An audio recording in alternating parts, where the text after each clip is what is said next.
Vamos lá, meus irmãos, vamos lá. Continuando aqui, nossa nona aula de Teologia Sistemática 5, matéria de Eclesiologia. Nossas aulas estão sendo gravadas.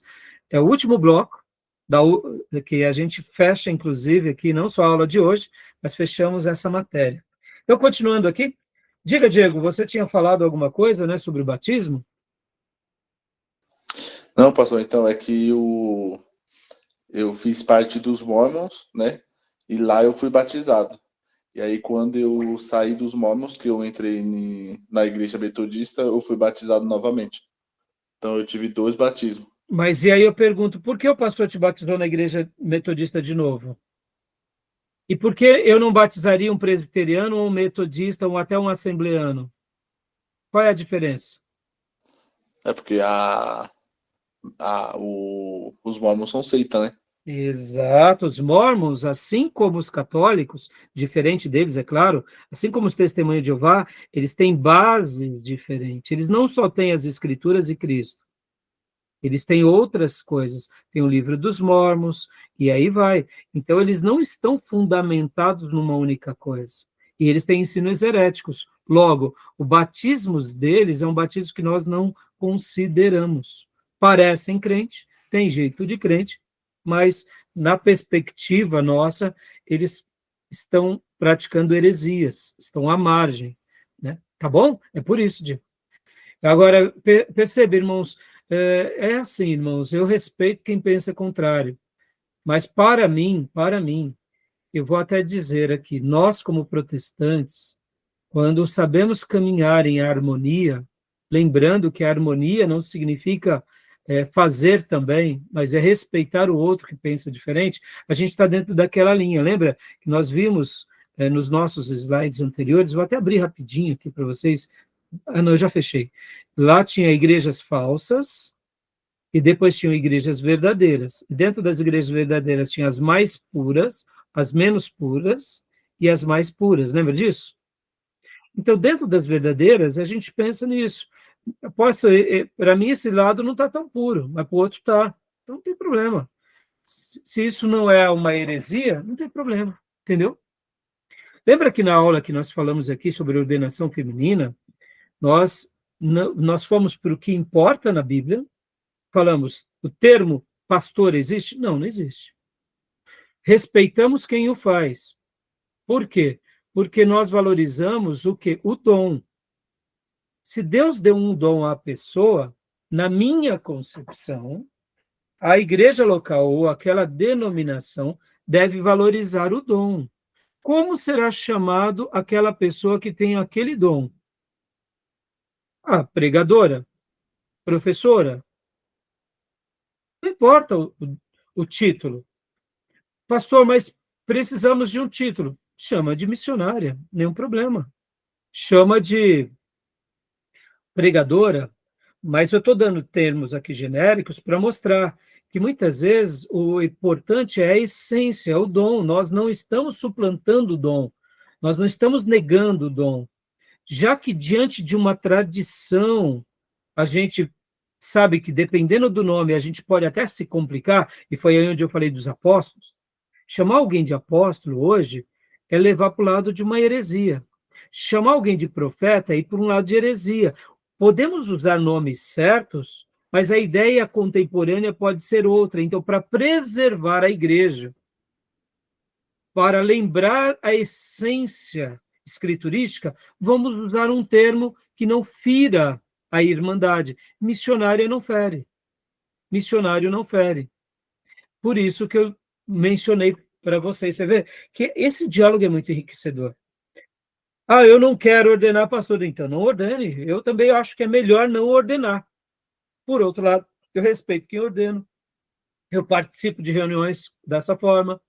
Por quê? Porque eu acho que a igreja local ou aquela denominação, se eles estão tomando aquela decisão agora, quando a pessoa diz que está na Bíblia, aí eu digo, não, você está falando uma heresia, porque a Bíblia não diz.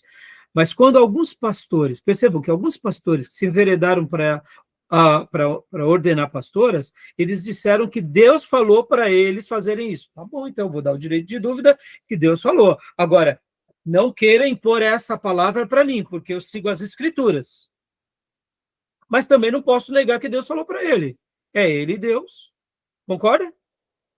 Eu acho difícil Deus falar algo que a Bíblia não falou, mas eu não vou dizer que é impossível. Não é verdade? Então eu respeito.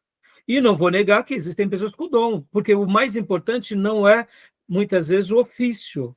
O ofício é importante, se ele é sagrado, mas é a essência, é o dom. Né? Então, perceba, esse diálogo é muito bom, né, irmãos? Enriquece a gente, liberta a gente e deixa a gente mais maduro ao diálogo, tá bom? A ceia do Senhor, leia para nós, Beatriz. Além do batismo, a outra ordenância ou cerimônia que Jesus instituiu como dever da igreja é a participação na ceia do Senhor.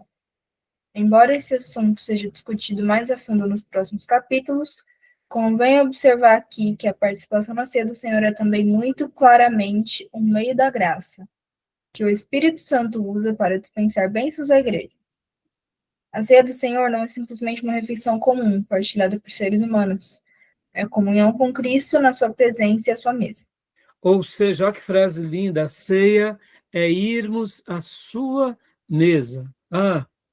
Se Deus me permitir, eu quero usar domingo essa frase, eu achei lindíssima, vai ser domingo de ceia na nossa igreja, é irmos à sua mesa. Jesus nos convidou à mesa dele. E a ceia é isso, é a gente, por isso que é periódico. Todo mês, a cada período, a gente vai à mesa do nosso amado mestre. E é natural que, desfrutando dessa comunhão com ele, ele deseja que a gente desfrute a comunhão com os outros. E perceba, a ceia só é possível, assim como o batismo, fazermos aonde? Na presença do Senhor, num colegiado, na igreja. E aqui, esqueça o número de membros, pode ser uma igreja pequena, uma igreja mega, né? Tem que viver igreja, tá bom? E, assim como a ceia e o batismo são sempre características que foram feitas pelos líderes, logo pelo clero. Irmãos, e aí, pastor, mas então quer dizer que a ceia é algo exclusivo do clero?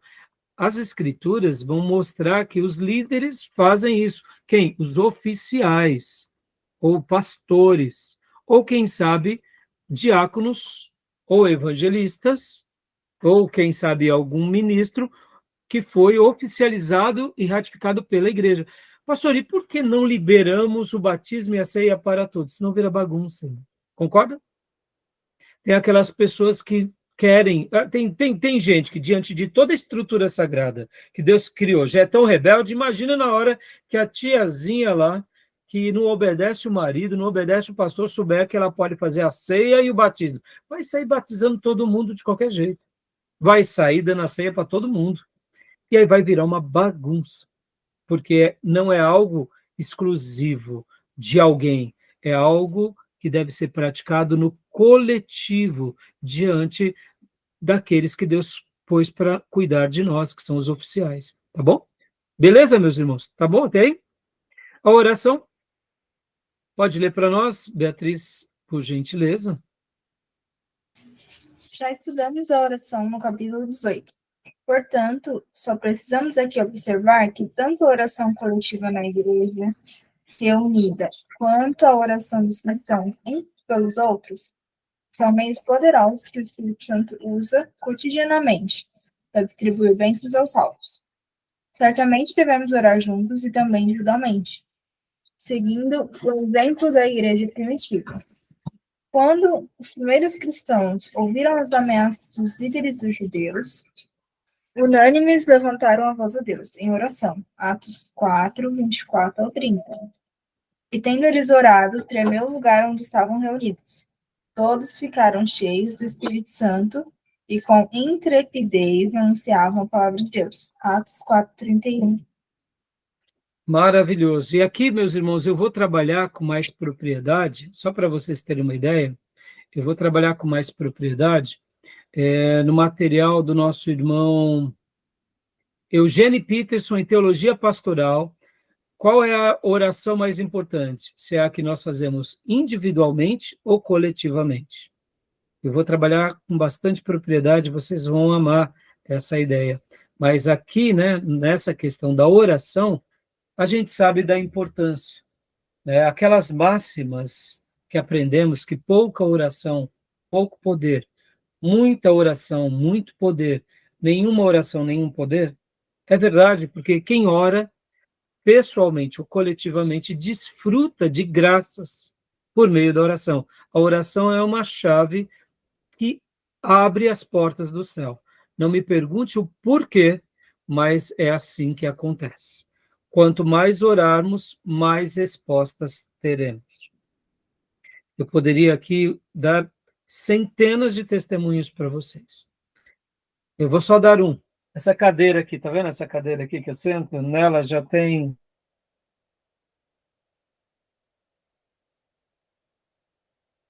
Quando eu montei esse escritório aqui, eu pedi tanto para Deus. Falei, Senhor, eu queria uma cadeira boa. Porque meus livros estão espalhados aqui no meu escritório, então é de rodinha. Que uma vez eu vi que um pastor orou e pediu na minha disposição, eu quero um livro, eu vou lá e pego. E eu lembro que era uma cadeira cara e eu comprei, depois de ter orado. Deus preparou um lugar assim tão especial e foi uma pichincha que eu paguei. Essa cadeira deve ter uns 25 anos. E assim, toda vez que eu lembro dela, eu falo, Senhor, o Senhor ouve, né? Eu ouvi esse testemunho de alguém, aprendi com um irmão que era um pastor, Poyang Shu, num livro dele, falando sobre o segredo da oração. Falei, eu estou precisando. E eu comecei a orar. E pouco tempo depois aconteceu. E eu lembro como hoje, eu tinha ido trabalhar de carro, e quando eu estava voltando, eu vi lá uma loja, e vi, eu já estava procurando, e ali estava em promoção, e eu desmontei ela, pus no carro, mas eu vim tão feliz, meus irmãos. Então, assim, eu poderia dar tantos testemunhos de coisas tão pequenas, de orações em pensamento, até coisas que para muito não faz sentido, mas para mim faz, quanto coisas maiores, né? Então, a gente sabe que a oração, ela é um meio de graça maravilhoso no indivíduo e principalmente no coletivo. Uma igreja que ora é uma igreja mais madura. Por isso que o culto de oração ele é muito importante em uma igreja, tá bom? Vamos lá, meus irmãos, vamos correr, né? Porque a gente tem algumas outras partes aqui. Bom, a adoração a gente já falou, né, meus irmãos? Ah, só a última coisa sobre oração, irmãos. Não pensem vocês que orar é fácil, né? Nem para mim, tá? É por isso que eu tenho os meus horários específicos de oração. Porque se eu quebrar o ritmo, quebrar a regra, eu também deixo de orar. Por isso que eu gosto muito do que de ter disciplinas, irmãos. E eu procuro pôr as minhas disciplinas de devocional como uma regra. Porque senão a gente não faz, não é assim? A gente vai para a correria do dia a dia, a gente deixa para depois acontecer uma coisa, e quando a gente vai ver, a gente não põe como prioridade. Então, a oração, ela nem sempre será doce, mas eu diria que ela sempre é necessária, tá bom? Assim como a palavra de Deus, quando a gente lê, o autor vem e fica do nosso lado, nos explicando, na oração nós vamos aos céus. Isso que é importante, a gente vai a Deus. Beleza, meus irmãos? A adoração, né? Já trabalhamos sobre a questão da adoração nas aulas passadas, mas eu queria destacar aqui mais uma vez. Leia para nós, Beatriz, essa porção da adoração, porque eles vão usar aqui um texto de Atos 13:2, né? Eu queria destacar aqui com vocês esse texto, porque eu quero fazer aqui uma aplicação. O versículo todo? Pode ler esse parágrafo todo. A adoração genuína é a adoração em espírito. João 4, 23, 24, Filipenses 3, 3. Que provavelmente significa a adoração que se dá na esfera espiritual, não meramente o ato físico de participar do culto ou de cantar hinos. Quando penetramos na esfera espiritual e ministramos ao Senhor em oração, Deus também ministra a nós. Assim, por exemplo, na igreja de Antioquia, enquanto estavam servindo eles ao Senhor e jejuando, disse o Espírito Santo: separai-me agora Barnabé e Paulo para a obra que os tenho chamado. Atos 13, 2. Enquanto eu lia o texto aqui do Gruden, né? Eu gostei bastante, porque ele também faz aquilo que eu ensinei nas aulas passadas, que a adoração é mais do que um momento de cantar. cantar, ele está dentro da adoração, mas nem toda canção estamos adorando. Mas sempre que adoramos, também cantamos. E no grego, irmãos, quando vocês pegarem, né, a My Bible ou outra Bíblia de estudo, ou ferramenta digital de estudo, e vocês forem ver, por exemplo, lá no grego de Strong's, essa palavra, servindo eles ao Senhor, vem, no grego, leiturgel, que vem a palavra de liturgia. Então, por isso que algumas traduções está assim, servindo eles ao Senhor, outras estão assim, adorando, enquanto eles adoravam, ou outras estão assim, na King James Fiel, ministrando eles, porque a liturgia, na perspectiva da igreja de Antioquia da Síria, e aqui foi a sacada, e mais um presente de Deus, a liturgia para eles era mais do que um momento de cantar. Porque o que é a liturgia para nós hoje, irmãos? Liturgia seria o quê? Para nós, liturgia se tornou sinônimo do modelo do culto que prestamos a Deus, ou a forma, não é isso? Temos a liturgia mais conservadora, temos a liturgia mais carismática, temos a liturgia mais silenciosa, mais fervorosa, ou seja, a liturgia virou forma de culto. Quando? Quando nos reunimos. Mas a igreja de Antioquia da Síria, a liturgia era um modelo de serviço em comunidade e na vida. Podem ver que o texto diz servindo eles ao Senhor. Quando? Ali reunidos e ora vivendo.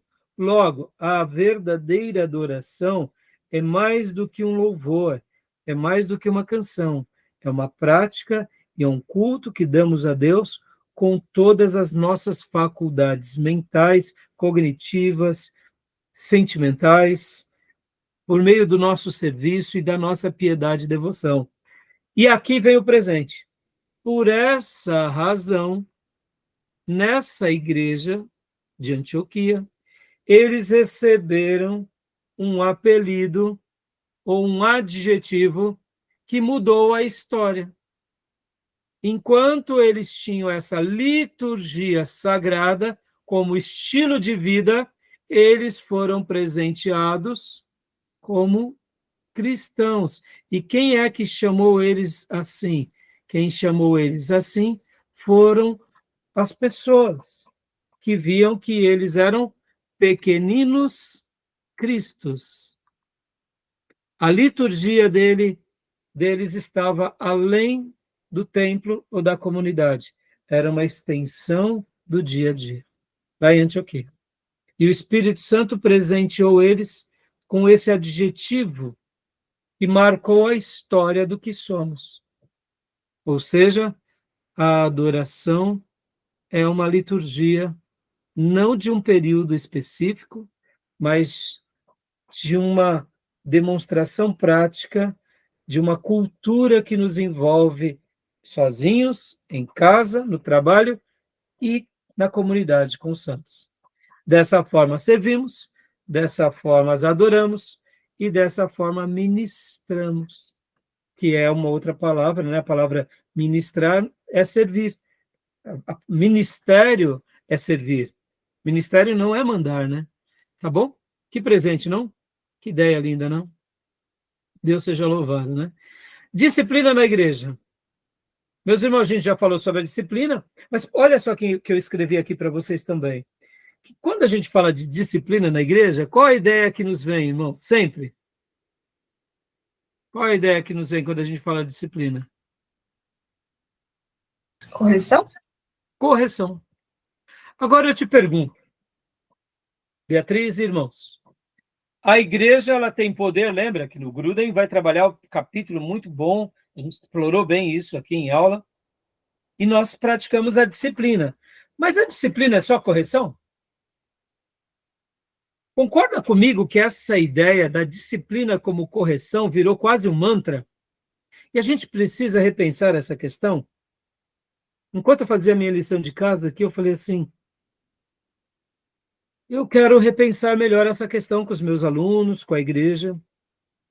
Porque disciplina é muito mais do que correção. Disciplina tem correção, mas disciplina também tem outras coisas que a gente não resgata. Vamos lá. Quando a gente fala de disciplina, a gente lembra do que também? Vamos usar aqui um dojo. O que é o dojo? O dojo é o salão de treino de artes marciais. Num dojo tem disciplina? Tem. Então quer dizer que no dojo só tem correção? Não. Vamos lá, vamos usar uma outra figura de linguagem. O exército. O exército tem disciplina? Tem. Então quer dizer que no exército só tem correção? É só cajadada? É só senta no banco? Percebe que a nossa disciplina eclesiástica, a gente mesmo inferiorizou ela. A disciplina da igreja não é só correção. Ela também é correção. Mas ela é muito mais do que correção, meus irmãos. A disciplina da igreja é o lugar onde a gente busca o quê? As virtudes sagradas, religiosas, espirituais e da vida. No dojo, tem correção? Tem, mas tem também a afirmação. Então, na disciplina, nós precisamos resgatar as afirmações. Quando eu incentivo o irmão, quando eu inspiro o irmão, isso é incentivar, isso é animar, isso é inspirar? É, mas é disciplina também, de incentivo. Percebe que a gente só trata da disciplina da igreja como algo, né, corrigindo. Mas eu diria, fica aqui para a gente pensar, tá bom? Não é verdade? Tem a ver o que eu estou falando ou não tem?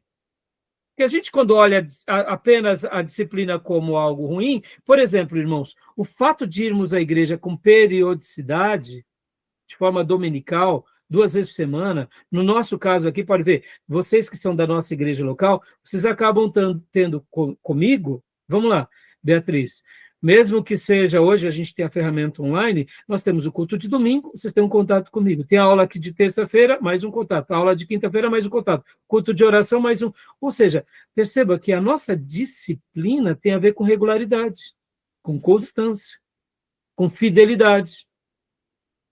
Logo, disciplina também tem a ver com toda essa busca das virtudes sagradas. E não somente das correções. Somos um povo de disciplina. Leia-se, não só de correção, de boas disciplinas. Quando eu respeito meu irmão, é disciplina. Quando eu sei conviver em harmonia, é disciplina. Domínio próprio é disciplina. E a gente muitas vezes inferioriza esse termo, né? Interessante, né? Vamos pensar mais sobre ele, né? Gostaram da ideia? Interessante, né? A oferta, meus irmãos, aqui a oferta é muito mais do que o dinheiro, é muito mais do que... Mas aqui fica, mais uma vez, tá, meus irmãos? Aqui a oferta, leia-se ofertar a vida, mas ofertar tudo que somos e temos. Né? E aqui leia-se oferta como algo de expressão voluntária, como dízimo, mas jamais faça a leitura obrigatória. Alguém já disse, irmãos, que o dízimo é a demonstração da minha fidelidade e a oferta é a demonstração do meu amor. Façam da vida de oferta uma vida de liberalidade, não de peso. Hoje, infelizmente, isso tem sido tão vulgarizado que uma pessoa, quando ela começa a dizimar e ofertar, ela passa a ser, eu diria, alvo de lobos, porque os lobos não estão pensando apenas na alma, estão pensando nos recursos. E por isso que isso virou uma coisa tão vulgar, né? Mas tratem desse assunto com muita clareza, sabe por quê, irmãos? Porque quando a gente dizima e oferta, aprendam isso. Por que Deus pede nos 10%? Porque dentro do dízimo, e a palavra dízimo é 10%, é a 10ª parte, não é dízimo, né? Não é 20%, tá bom? Por que Deus nos pede 10% e nos presenteia com 90%? Porque, concorda, irmãos, que tudo vem de Deus? Logo, se eu consigo, na minha gestão pessoal, consagrar a Deus essa parte, e viver com essa parte, eu estou administrando bem, né, os recursos que ele me dá. E podem ver que quando a gente dedica esses 10% para Deus, ainda ele vem para nós, ainda nos presenteia mais. No mundo espiritual é isso que acontece. Alguém já disse que o dízimo e a oferta é como se nós recebêssemos de Deus 10 laranjas, e aí Deus pede para a gente entregar uma laranja para ele, aí a gente pega e entrega uma laranja. Aí na caminhada do dia a dia, Deus ainda pega essa laranja e faz um suco maravilhoso e ainda nos entrega. É isso que acontece. Quando ele não faz a multiplicação de sucos, viu? E abre portas e janelas do céu. Tenho essa dimensão, tá, meus irmãos? Outra coisa, por que Deus nos pede o dízimo, irmãos? Porque nós, por natureza, somos egoístas. E nós não gostamos de compartilhar. E por isso que ele deixou o dízimo como algo, e até um mandamento, em especial no Velho Testamento, porque é uma maneira de matar o egoísta que mora dentro de nós. Porque no momento em que eu aprendo a ter esses olhos com o reino, e pode ver que o dízimo não é dado à igreja, o dízimo não é dado ao pastor, o dízimo é uma oferta a Deus, não é assim? A gente não dá para o pastor administra, mas ai do pastor que não administrar bem, e ou a liderança. O nosso dízimo a gente dá a Deus. Então perceba que quando a gente dizima, a gente mata quem? O egoísta que mora dentro de nós. Porque nós, por causa do pecado, não gostamos de repartir. E aí, Deus matando esse egoísta, a gente aprende um outro mandamento, que é o mandamento da generosidade. A gente aprende a dar e ver o quanto é honroso. E ali se cumpre uma promessa também, que é o meio da graça. Porque no momento que a gente dá, a gente desfruta de uma alegria que é melhor do que receber. Por isso, quem aprende a fazer isso, não só faz porque desfruta dessa verdade, mas porque também ele passa a viver agora liberto do egoísmo. E pode ver que muitas pessoas se convertem, mas o bolso não, né? E aqui é um mistério. Ora, se o meu bolso não se converte, eu preciso me reposicionar. E guardem isso, irmãos e irmãs. Vocês verão na prática que todas as pessoas que rompem o obstáculo do dízimos e ofertas, eles têm uma vida próspera e abundante. E quem não rompe esse obstáculo, não significa que a pessoa não vai para o céu, mas ela fica vivendo momentos sempre, é aquilo que a Bíblia fala, o saquitel o saquitel sempre está furado, nunca fecha as contas. E pode ganhar muito. E vocês verão isso na prática, pessoas que vão ganhar muito e sempre estão enroladas. E, de contrapartida, aqueles que vivem a fidelidade, muitas vezes até ganhando pouco, irmãos, eles desfrutam daquilo que Malaquias fala. As portas e as janelas do céu são abertas. Porque, irmãos, olha só que interessante, o texto de Malaquias vai falar que existe um tipo de demônio, que é o demônio devorador, que você só silencia ele não usando o nome de Jesus, viu? Você só mata o demônio devorador, ou aniquila ele, com a generosidade. Interessante, né? Percebam, nós expulsamos o demônio em nome de Jesus. Nós consagramos e jejuamos para que castas caiam por terra. Mas a gente só vai desfrutar de recompensas materiais no momento em que formos generosos. E olha que interessante, a cultura americana, que foi moldada no protestantismo, eles têm com eles algo que é assim, eles vão fazendo a poupança dele, e quando eles abrem ou a caderneta de poupança, ou o cofrinho das crianças, ou o fundo de investimentos, eles doam 10% para alguma ONG, para alguma universidade, para alguma instituição. Isso é uma prática neles, que eles aprenderam aonde? Aprenderam com os dízimos e ofertas. E, irmãos, quem vive isso prospera. E uma última coisa aqui para vocês, nunca esquecerem, que quando uma pessoa negligencia os seus dízimos e ofertas, e ela é um obreiro da igreja, uma hora o Senhor tira ele do ministério. Pastor Raio, o senhor está sendo muito contundente. Não, eu estou ensinando vocês um caminho de vitória. Porque alguns ministros são longevos, têm uma história brilhante e não tem interrupção, porque eles não negociam, inclusive, essa parte. Aí você fala assim, mas pastor, o que tem a ver o dízimo e a oferta com a igreja e o ministério da pessoa? O nosso ministério a gente executa em primeiro lugar aonde? Na igreja, não é assim? Em casa e na igreja, não é assim? Eu só sou pastor porque eu tenho ovelhas. Eu não sou pastor porque eu sou pastor de mim mesmo. Estão entendendo? Guardem isso. Vocês verão que muitas vezes até ministros integrais, eles dizem assim, não, a minha vida é uma oferta a Deus. Eu diria, eles estão duplamente equivocados. Por quê? Porque é simples, meus irmãos. No Velho Testamento, os sacerdotes e levitas, eles davam o dízimo dos dízimos. Por quê? Não era porque eles foram privilegiados por Deus com um dom, um ofício, que eles estavam imunes dessas verdades. Eles precisavam praticar também. E quando eles praticavam, mais eles eram abençoados. Podem ver os filhos de Eli. Eles pegavam a carne, lembram disso? De forma vã, vil. Eles não eram piedosos. E qual foi o final deles? Não há um ministro que negocie isso, que não tenha uma interrupção. Todos os ministros de Deus fiéis que têm ministérios longevos, vocês vão ver que a questão da generosidade está atrelada a eles. Para eu encerrar, o que é o trabalho com o dom? Senão uma doação de si com o dom e talento ao próximo. Ora, se eu consigo fazer isso com o meu dom, com o meu tempo, por que eu não devo fazer isso com os meus recursos?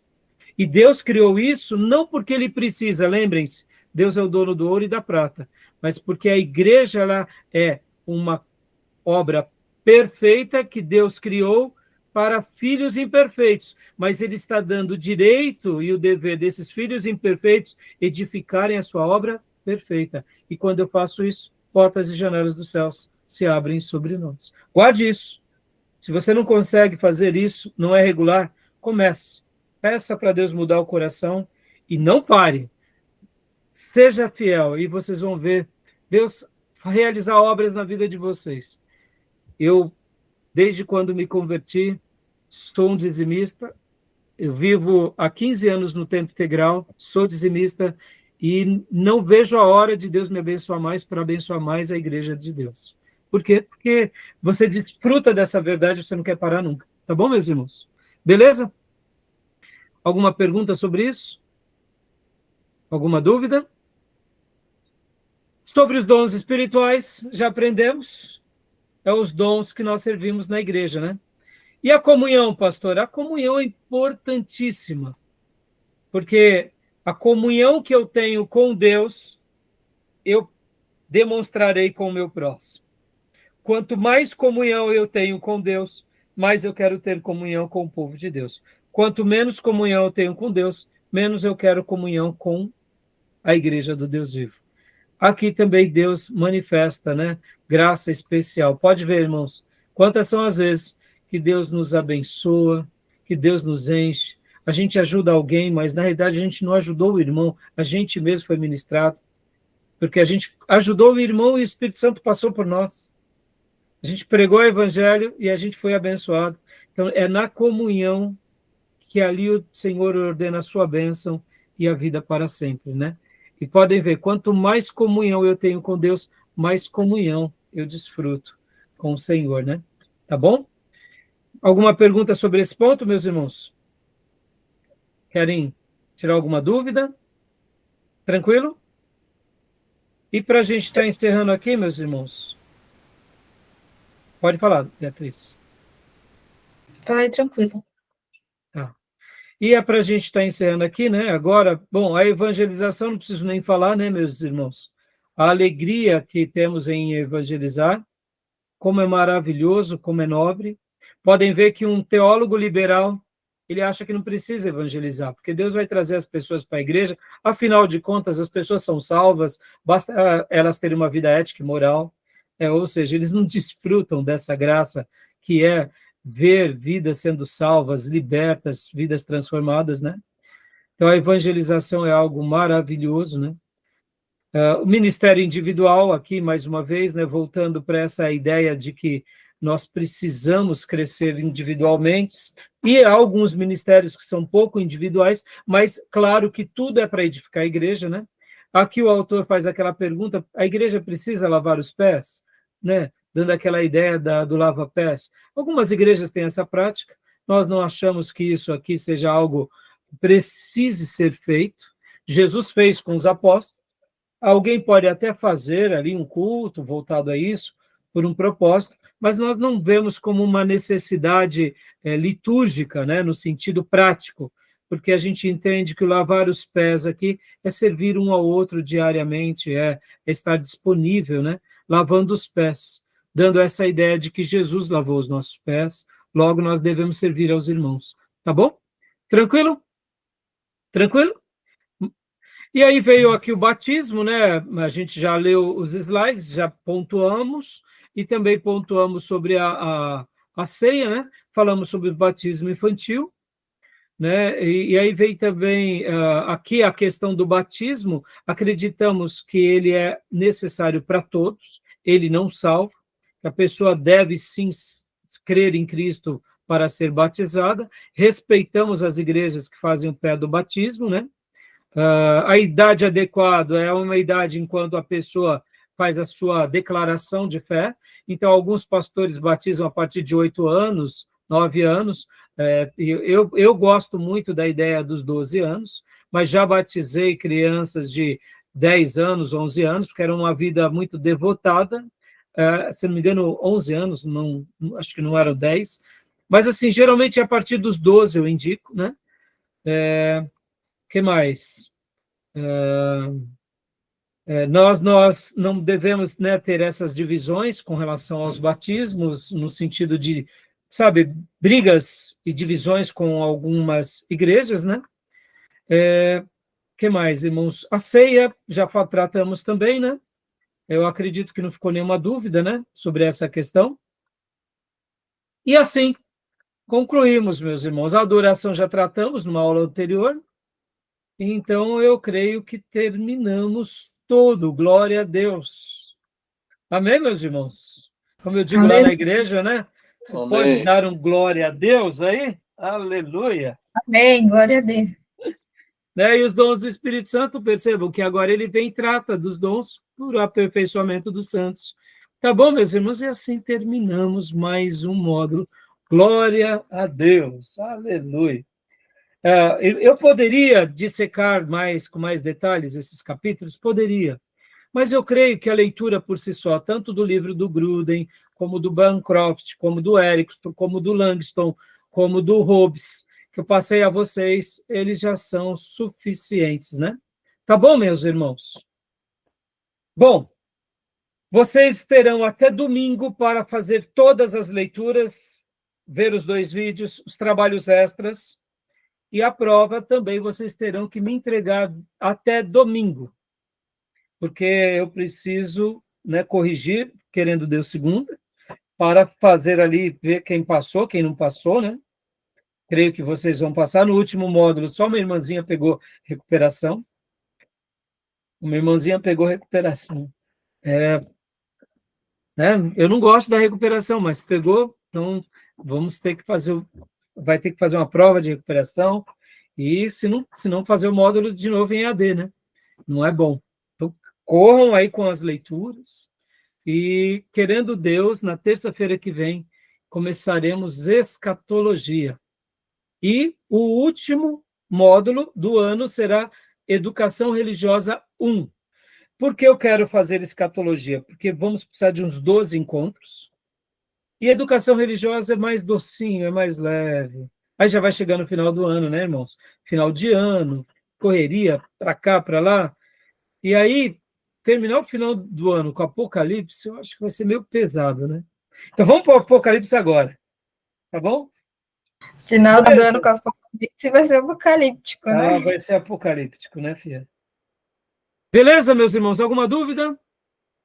Não? Não. Se tiverem, manda no grupo, né? Corram com a leitura e que Deus ajude os meus irmãos para a prova, para os trabalhos e Gostaram desse módulo? É um módulo muito gostoso, né? A igreja, né, a gente entende melhor esse mistério que estava oculto, pelo qual Deus deixou para nós. Como eu disse na minha frase, né?